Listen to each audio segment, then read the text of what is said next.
Brought to you by ITC Sunrise मसाले, स्वाद बिहार का। जो वर्तमान में जिसकी तुलना वो कर रहे हैं श्रीमान तेजस्वी यादव जी की, वो अधर्म के प्रतीक हैं। तो अख्तरुल इस्लाम शाहीन जी को इस्लाम का कम ज्ञान है और महाभारत का ज्यादा ज्ञान है। अधर्म के प्रतीक हैं, वह तो दुर्योधन की भूमिका में भी नहीं रह सकते, उससे भी गए गुजरे। बीते दिनों आरजेडी के विधायक अख्तरुल इस्लाम शाहीन ने कहा कि अब बिहार में अपराध को कम करने के लिए तेजस्वी यादव को युधिष्ठिर की भूमिका में आगे लाना होगा। इसके लिए जो नीतीश कुमार हैं, जो कि इस वक्त भीष्म पितामह की भूमिका में हैं, लेकिन वो विवश हैं। गुरु द्रोणाचार्य की भूमिका में जीतन राम मांझी हैं, वो भी विवश हैं, और चिराग पासवान जो कि कर्ण की भूमिका में हैं, वो भी विवश हैं। अख्तरुल इस्लाम शाहीन ने कहा कि ये सारे लोग अपने हैं, लेकिन अधर्म की लड़ाई में विवश हैं और दूसरों का साथ दे रहे हैं। ये सभी लोगों को साथ आना चाहिए और तेजस्वी यादव को युधिष्ठिर की भूमिका में आगे करना चाहिए। इस वक्त हमारे साथ बातचीत करने के लिए बीजेपी के विधायक और पूर्व मंत्री जीवेश मिश्रा जी हैं। क्या कहेंगे, तेजस्वी यादव को युधिष्ठिर की भूमिका में लाना चाहिए? आरजेडी ने ये मांग की है, ये कहा है। अख्तरुल इस्लाम शाहीन ने महाभारत से किसी की सुनी सुनाई बात, पात्रों का तो उन्होंने जिक्र कर दिया, लेकिन उनको इस बात का ज्ञान नहीं है कि युधिष्ठिर कौन था। महाभारत के अंदर धर्मराज थे युधिष्ठिर। युधिष्ठिर धर्म पर चलने के लिए जाने जाते थे, अपने को भी कुर्बान करने वाले धर्म के लिए ऐसे व्यक्ति थे युधिष्ठिर। उनके किरदार को, उनके पात्रता को ठीक से समझना चाहिए था शाहीन जी को।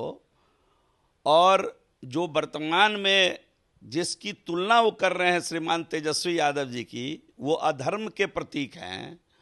और वो कहीं ना कहीं आप गरीबों का जमीन नौकरी के बदले हड़पने वाले परिवार के लोग हैं। अब आप बताइए कि कैसी तुलना वो कर रहे हैं, जिनके ऊपर इतना घोटाले का मुकदमा चल रहा हो, जो इतने प्रकार के कुकर्मों में शामिल हों कि गरीबों का नौकरी के बदले ज़मीन हड़प लिए हों। ऐसे लोग युधिष्ठिर की भूमिका में कैसे आ सकते हैं? अपने आप में ये पहला सवाल है। तो अख्तरुल इस्लाम शाहीन जी को इस्लाम का कम ज्ञान है और महाभारत का ज़्यादा ज्ञान है।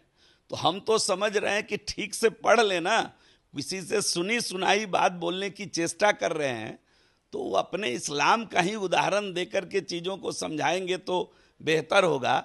महाभारत के संबंध में उनकी जानकारी ठीक नहीं है, उनको ठीक से अध्ययन करना चाहिए और बेवजह भ्रम न फैलाना चाहिए लोगों में कुछ उल्टा पुल्टा बात बोल करके। और तेजस्वी यादव जी तो क्लियर पूरा आज के समय में अधर्म के प्रतीक हैं। वह तो दुर्योधन की भूमिका में भी नहीं रह सकते, उससे भी गए गुजरे लोग हैं। दुर्योधन की जो भूमिका थी उसमें भी रहने लायक नहीं है, उससे भी गए गुजरे लोग हैं।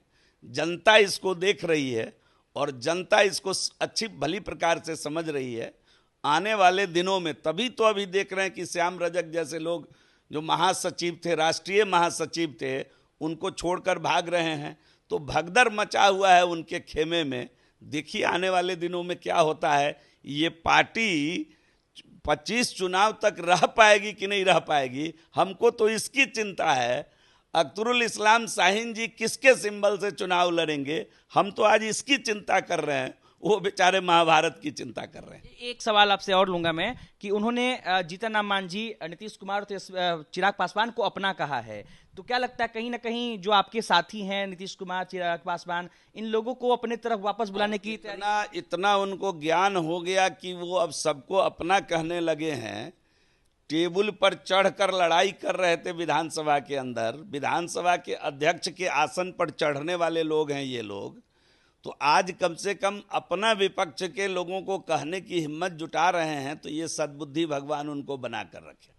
चलिए, तो जिस तरीके से महाभारत को लेकर के एग्जाम्पल दिया था आरजेडी के विधायक अख्तरुल इस्लाम शाहीन ने कि तेजस्वी यादव को युधिष्ठिर की भूमिका में आगे लाना होगा, तभी बिहार में अपराध कम होगा। वहीं दूसरी तरफ बीजेपी के विधायक जीवेश मिश्रा ने कहा है कि तेजस्वी यादव तो युधिष्ठिर छोड़िए, दुर्योधन की भूमिका में आने लायक भी नहीं है। अनिकेत कुमार, बिहार तक, पटना।